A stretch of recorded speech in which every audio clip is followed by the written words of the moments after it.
How's it going? This one's going to be a little bit different.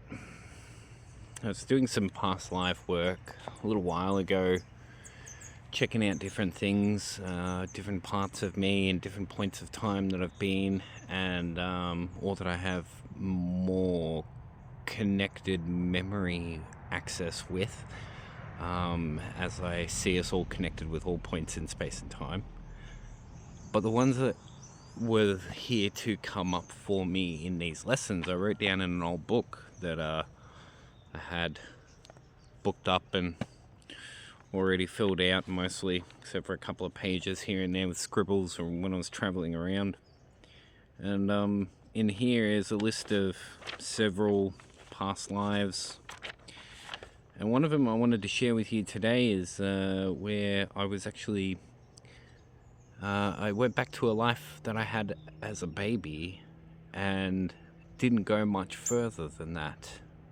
I wanted to share with you this because I don't hear people talking about past lives like this. I hear people talking about past lives like it's something to make a Hollywood movie about.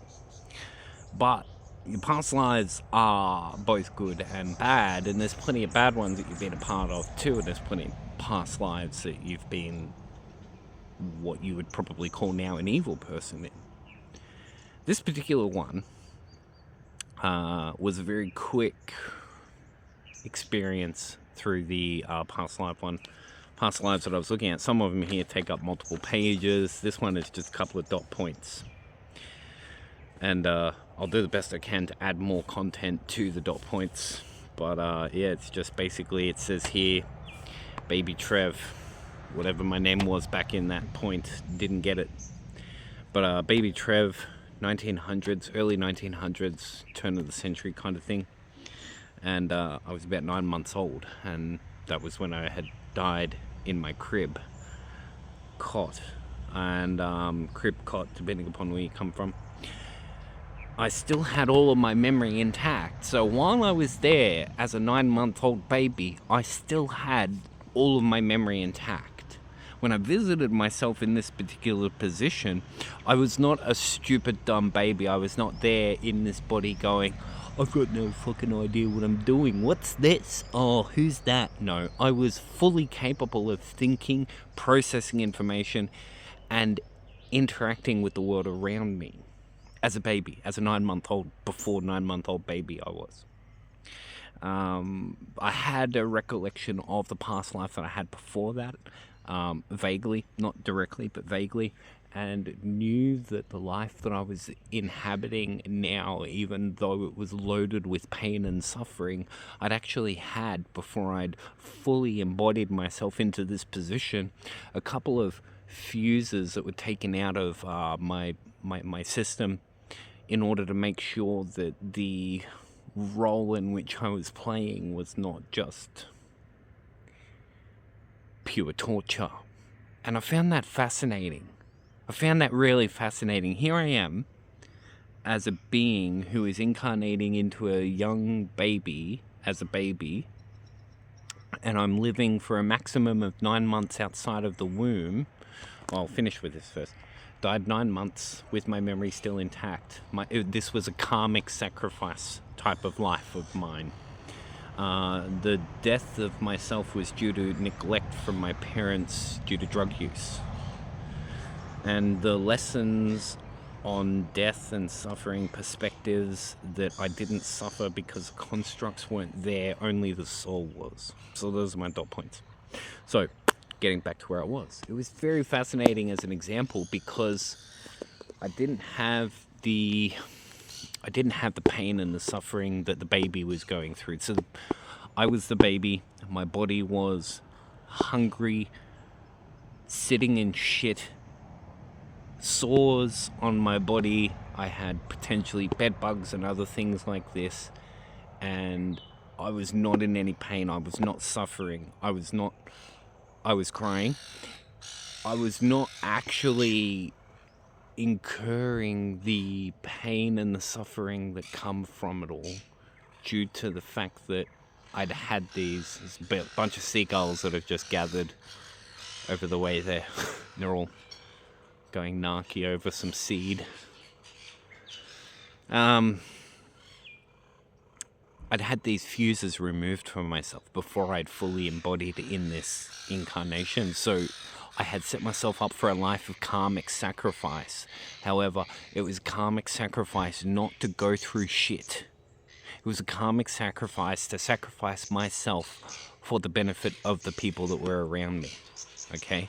So I was being born into this body not to live a full life. I was being born in this body to teach my parents what they needed to do to move on from the challenges that they were facing. I was born so I could die to teach the parents that I had a lesson. That was the exact reason why I took that life up, and I had all of that memory still in contact, so that way I was comfortable in my role. I was able to sit there and be in my shit and be in my suffering and be in my pain and still have the ability to go, we'll just turn the volume down on that right down to basically non-existent anymore. I still needed to be present, crying, active, and looking like I was in pain because my parents needed to see it and experience the suffering that come from having killed me through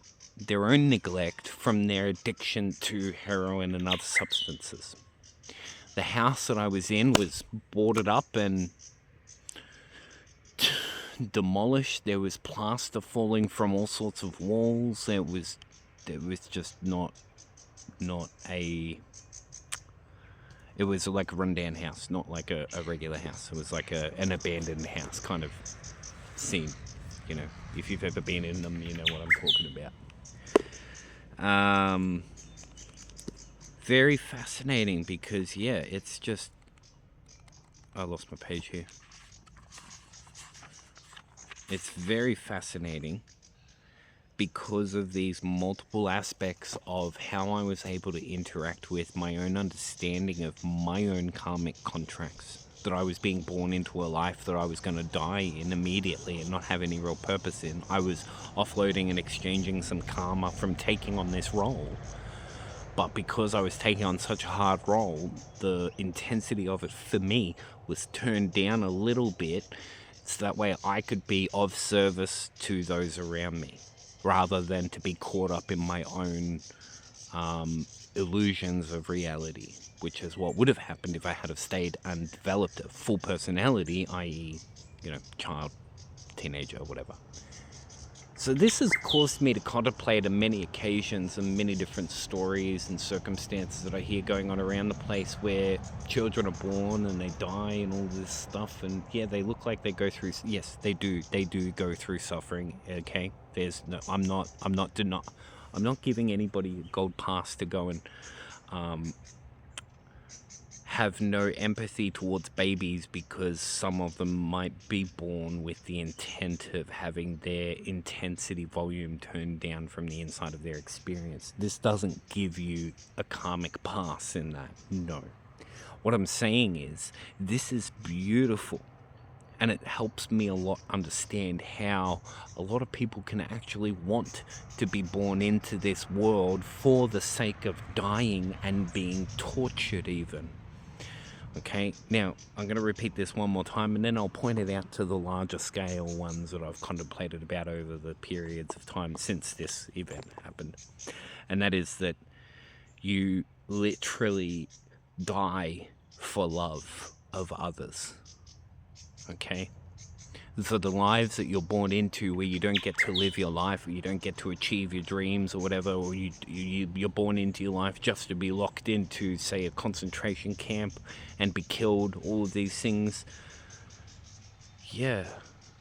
These people, the people who do these things, the people who get the shittest sort of turn of cards that we all get in our society, these are the real angels that we've got out there. These are the ones who are literally lining up to sacrifice themselves so that way you and me and everyone else who's left can see what's actually going on. If we have the moment of clarity to strike through all the spheres of interaction, create a cascading effect that coalesces them all into one meaningful experience. And that's usually what we call reality. Single experience that correlates evenly across all mediums. It's not perspective. Perspective is only something that correlates from your own internal perspective medium. But Nazi camps, concentration camps, prisons, children who are born with diseases, children born with leukemia, these babies who are born just to be injected and then pass away.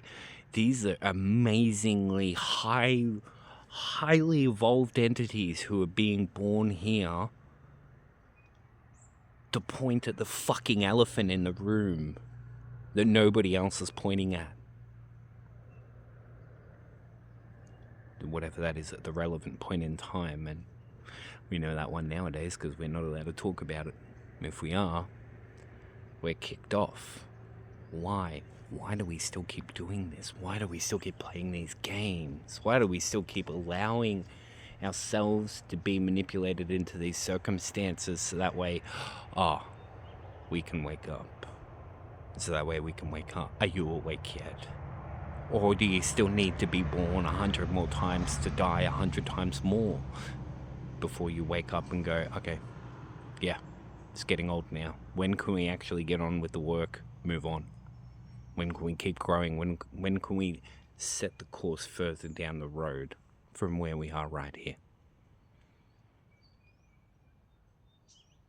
Reincarnated into a baby to be able to die for the love that I had for my parents, who were two individuals who probably most of society would have said quite happily they don't deserve to be loved.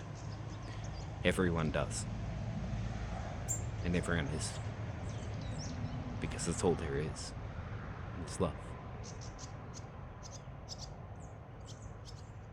With that, I'll leave you with a bucket load of love. Mwah. Mwah, mwah, mwah, mwah, mwah, mwah. And we'll call it a day. Peace.